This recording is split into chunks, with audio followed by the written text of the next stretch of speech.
Paro machielo mar thicho oko gavana mar kaunti ma Meru Kawira Mwangaza opedhi e od bura mar kaunti ne odiechieng' ma kawuono.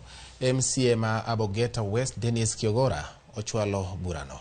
Juma mokalo doho nowito oko paro manochwal mar thicho oko Kawira.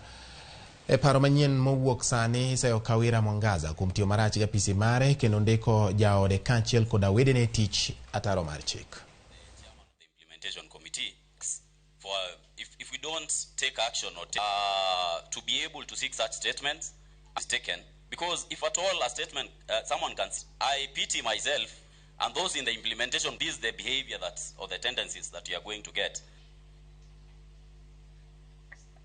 The Assembly therefore resolves to impeach the Governor under Article 181 of the Constitution, Section 33 of the County Governments Act, and Standing Order number 65 of the Standing Orders of the Assembly on the following grounds. Number 1, nepotism, illegal appointments, unlawful dismissals, and usurpation of the Constitution and statutory functions of county organs. Appointment of husband to county offices. On or around the 30th September 2022, the Governor engaged in 1. Gross misconduct, 2.